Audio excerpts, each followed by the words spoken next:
Bueno, la participación ciudadana es un concepto muy vago, así dicho, no dice mucho todavía porque puede haber todo tipo de participación, distintos niveles, distintas involucraciones, distintas consecuencias.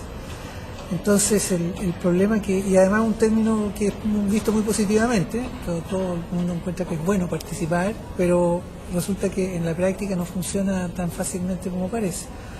Entonces, durante la recuperación democrática no se hablaba tanto de participación, porque se entendía que la democracia era recuperar la participación en los asuntos públicos.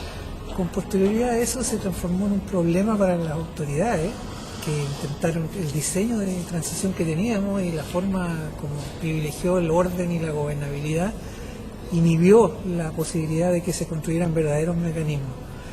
Los mecanismos institucionales que se hicieron, que tenemos, que están regulados por la ley 20.500 y otros, son todos de carácter consultivo, muy instrumental, muy fragmentados entre sí, no permiten como acumular la energía social, y por lo tanto son muy poco valorados, no tienen consecuencias tampoco muy concretas, de tal manera que son poco valorados por las personas y también por las autoridades.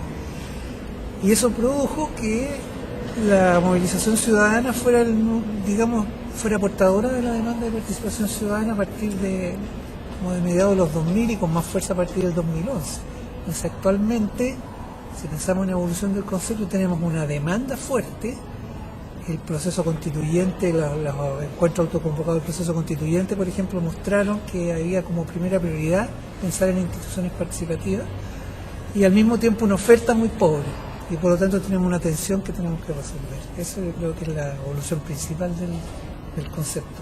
No, como decía anteriormente, o sea, si nos atenemos al análisis, el desafío de participación no es así como dinamizar la democracia, no, sino que es mucho más profundo. Es como resolver un problema que no se resolvió con la transición democrática. Entonces, para sintetizar, yo te diría, hay tres desafíos esenciales. Uno son reformas políticas.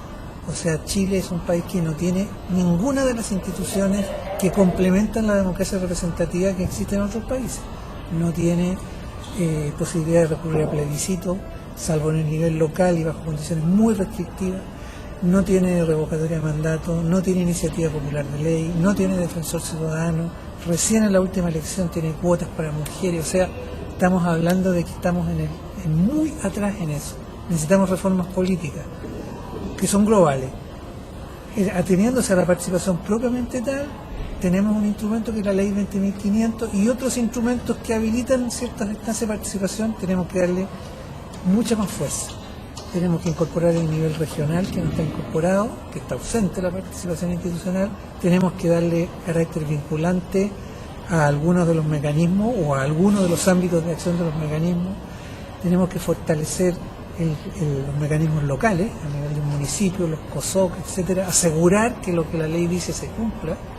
Entonces hay como un trabajo de fortalecimiento. Esa ley no tiene financiamiento, si no se cumple tampoco tiene consecuencias. Eso tiene que resolverse porque de otro modo la ley es inútil. Entonces hay un segundo campo que es fortalecer los mecanismos existentes y los instrumentos legales.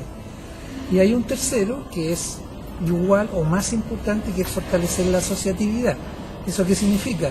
Que la participación no es solamente lo que sucede en los consejos que organiza el municipio, sucede primero que nada en las organizaciones sociales, en los barrios, en los sindicatos, en cualquier tipo de organización, en los movimientos ciudadanos. ¿Y eso qué significa? Fortalecer la asociatividad, financiamiento, respaldo, reconocimiento, capacitación. En el pasado los dirigentes se capacitaban, hoy día ¿dónde se van a capacitar? Y darle como reconocimiento que permita que es válido organizarse y que una organización es importante para la comunidad. Esas tres reformas políticas, fortalecimiento de los mecanismos institucionales y fortalecimiento de la asociatividad, para mí son la agenda principal. Una parte importantísima de la participación se ejerce en los territorios. No toda, pero una gran parte, porque por razones porque uno recibe, trabaja, circula, etcétera, y entiende los problemas que vive. El problema principal que tenemos para la participación de los territorios es que los territorios tienen poca autonomía y poco poder. Entonces la participación existe, pero no alcanza a tener mayores consecuencias. las experiencias virtuosas, o sea, no tenemos buenos instrumentos para hacer que esa participación que existe en muchas organizaciones, Chile tiene muchas organizaciones, ¿ah? Club de adulto mayor, junta de vecinos, club deportivo, o sea, no es que haya pocas organizaciones, movimientos juveniles, organizaciones feministas, de medio ambiente, etcétera, pero no logran como darle incrementar su acción pública, o sea, tener mayor reconocimiento. Entonces, si yo pienso en experiencias virtuosas, creo sobre todo son las que han logrado pasar ese límite. ¿Y cómo lo hacen? Lo hacen asociándose entre ellas y estableciendo canales de vinculación con, por ejemplo, los municipios. Pienso, te puedo dar un ejemplo, lo que se ha hecho en Talca, en el trabajo que se han hecho en varias poblaciones, tratando de unificar las juntas de vecinos a través de un trabajo de capacitación para organizar unas mesas barriales, pero de un conjunto de barrios con el municipio. Ese trabajo significa que las juntas de vecinos, que a veces existen varias en una misma unidad vecinal, no pueden actuar solas. O sea, una junta de vecinos aislada no pesa nada frente al municipio. Un conjunto una mesa barrial formada por un conjunto de organizaciones totalmente distintas. Pienso también en el presupuesto participativo que se originó en Talcahuano. Los comités de salud, en conjunto con el Servicio de Salud, aplicaron la experiencia de presupuesto participativo a salud. Bueno, fue tan fuerte lo que se logró hacer ahí que eso se transformó en un momento en una política nacional. O sea, sirvió como de modelo para que otras regiones lo hicieran. Entonces, yo diría que las experiencias virtuosas son aquellas que entienden de que para actuar en lo público hay que como pasar un cierto límite que es mi puro problema, lo que me importa a mí y no a los demás, y establecer mecanismos de vinculación entre territorios y con las autoridades que tienen que garantizar las soluciones para las cosas.